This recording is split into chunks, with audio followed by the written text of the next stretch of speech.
Arkadaşlar herkese merhaba, benim bu şampiyon. Bugün sizlere geçen bölümde Blacksmith anlatmıştım. Soldaki videomda görebilirsiniz. Blacksmith, Henry Kimin abimiz ne iş yapar, ne işe yarar?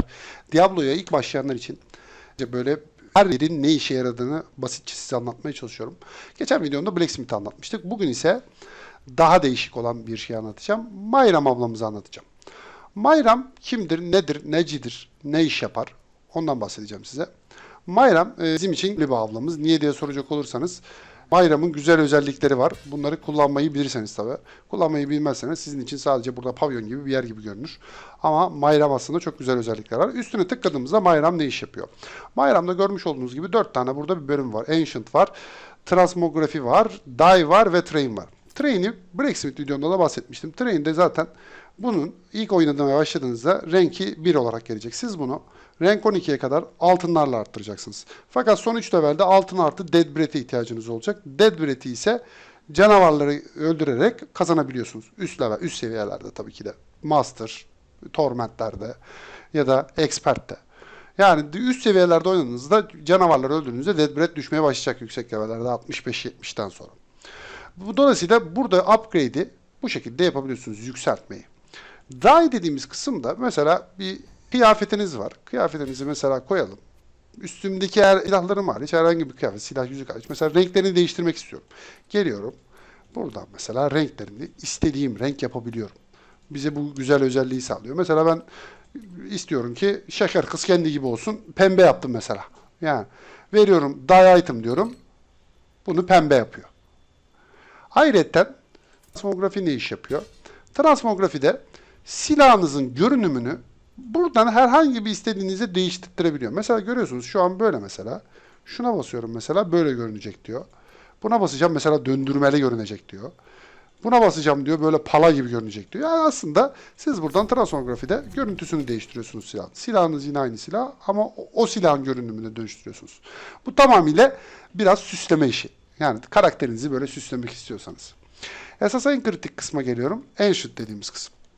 Ancient kısmı bizim için en kritik kısım. Bunu daha önce videomda da anlatmıştım. Greater Rift'te anlatmıştım. Greater Rift nedir videomda. Bir adet silahınız var mesela. Mesela Legendary Gem'leriniz var. Bunu Greater videomda anlatmıştım. Sol üstten bakabilirsiniz. Legendary Gem nedir, ne işe yarar gibi sorularla gelirse soldaki videomdan ona da bakabilirsiniz.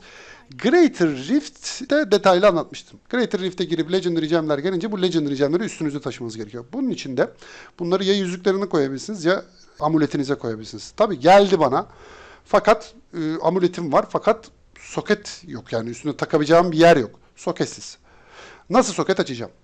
Mayram işte burada devreye giriyor. Mayramın üstüne mesela bir silahım var. Şu an örnek olarak bir silah gösteriyorum. Silahı bıraktığımda önümüze böyle bir sürü seçenek çıkıyor. Yanlarında da soru işaretleri var gördüğünüz gibi. Bu soru işaretlerine tıkladığımızda burada sizin için gerekli olmayan herhangi bir özellik varsa mesela kullanmadığınız bir özellik böyle soru işaretine tıkladığınızda bakın burada Possible Properties dediği bölümde burada bunları size yapabilirim diyor. Parasını verirsiniz. Buradaki required materyaller Magic Crafting Materyal, Rare Crafting Materyal, Forgotten Soul ve Dead's Breath. Burada kritik olan şey bunları zaten Blacksmith'te yaptırabiliyorsunuz. Magic itemları craft ediyorsunuz. Rare itemları craft ediyorsunuz. Forgotten Soul'ları craft edebiliyorsunuz. Legendary itemları craft edip bunu yapabiliyorsunuz Forgotten Soul'u. Bunu zaten Blacksmith videomda da anlatmıştım dediğim gibi. Dead Breath'i de zaten canavarları öldürerek alabiliyorsunuz. Burada bunlar olduktan sonra biraz da altına ihtiyacınız var. Bunlardan herhangi birini seçip sizin için dediğin gibi önemsiz olan mesela ben Caustic ise yani soğuk böyle dondurucu şeyime ihtiyacım yok tasarıma. Ben çünkü kullanmıyorum bunu. Ben soket istiyorum. Bana soket var Mayram diyorum. Replace Property'yi tıklıyorum. Ne deniyor? Başka şeyler geldi. Ya bu gelene kadar bunu deneyeceğiz. Yani gelmeye de bilir. Çok zor gelir. Deniyorum şimdi. Zorlayacağım onu. Böyle vereceğim parayı. Yapacak bir şey yok. Tekrar zorlayayım. Ver bana bir tane soket diyorum. Zorluyorum şimdi. Değiştiriyorum arada da. Soket geldi gördüğünüz gibi. Soketi seçiyorum. Artık Mayram'ın sayesinde bir adet soketim var. Mayram'a parasını ve gerekli materyalleri verdikten sonra işlemimiz çözüldü. Dolayısıyla MyRAM'ın en önemli özelliklerinden biri bu. Burada başka şeyleri de değiştirebilirsiniz. Dediğim gibi farklı özellikler veriyor. Soket açmanız da gerekli değil. Belki işte üstünüzdeki farklı bir yağ değiştirmek isteyeceksiniz. Örneğin chest armor'ımı da koydum buraya. Yani bir yeleğimi. Burada mesela benim kullanmadığım bir özellik var. Tıklıyorum. Onları bunlara dönüştürebilirim diyor. İşte sana Earthquake verebilirim diyor. Furious Charge arttırabilirim diyor. Bunlar burada kullandığınız özellikler varsa mesela Furious Charge'ı kullanıyorsanız bunu Avalanche'ı Furious Charge'a dönüştürebilirsiniz. Bu sizin için avantajdır. Niye? Çünkü Furious Charge'ı kullanıyorsunuz. Bu tarz stratejiler üretmesiz. Yani kendi stratejinizi aslında kendiniz üretmeniz. Ama soket açmak için düz mantık düşünürsek demin gösterdiğim gibi yapabilirsiniz. Ama farklı şekilde dönüştürebilirsiniz kıyafetlerinizi. Burada MyRAM sayesinde. Yani MyRAM aslında bu işe yarıyor. Dolayısıyla MyRAM'ın size böyle basit bir şekilde anlatmak istedim. Umarım açıklayıcı bir video olmuştur.